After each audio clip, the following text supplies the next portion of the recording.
A luta do Vasco é contra o rebaixamento. Assim, eu acho que não tem muito para onde fugir. Pode ser que, obviamente, acabe pegando o meio de tabela, igual pegou ano passado, mas a realidade do Vasco é de luta contra o rebaixamento.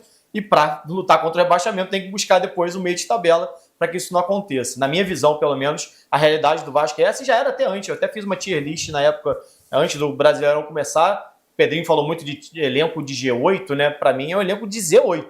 Né? E para mim a briga do Vasco é ali, do 13º ao 20º, obviamente esperando que o Vasco fique em 13º dessa turma e eu, quem sabe, um pouquinho acima. Mas, cara, eu acho um time muito apavorado, assim. A gente vai entrar muito nessa questão. Para mim, passa muito pelo mental. É claro que a parte técnica pesa, a questão tática pesa, o Diniz tem sua parcela de culpa, como o Carille tinha dele, como os jogadores têm, como o elenco tem. Mas não é um elenco tão diferente do que era com o Paiva, por exemplo. E o desempenho era melhor.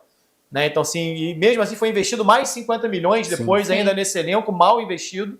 Tanto que 2 nem jogam, que são Lloyd e Garrett, e 50 milhões só o Nuno joga.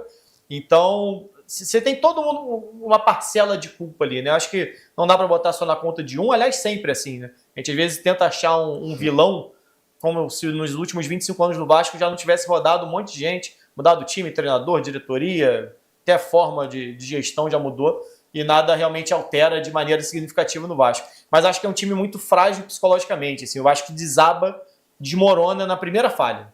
Foi assim contra o Del Valle lá, inclusive. O Vasco começou bem o jogo, o Vasco teve chance com o GB de cabeça, chance com o Verratti que não conseguiu acertar um cruzamento ali um pouco mais por dentro, uma finalização do Ryan de perna esquerda, uma jogada do Nuno, isso em 7 minutos. Isso. A gente às vezes não via o Vasco fazer isso no jogo inteiro. Verdade. E o Vasco começou com um volume de jogo interessante, é uma dificuldade do Del Valle, inclusive, correr para trás.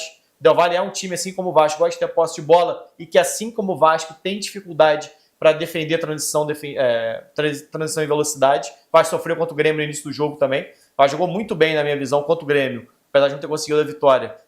Jogou muito mais que o Grêmio, mais de 30 finalizações no jogo, mas os primeiros 15 minutos o Grêmio teve pelo menos 3 oportunidades ali que poderiam ter complicado muito a partida. Eu acho que até ajustar isso demorou.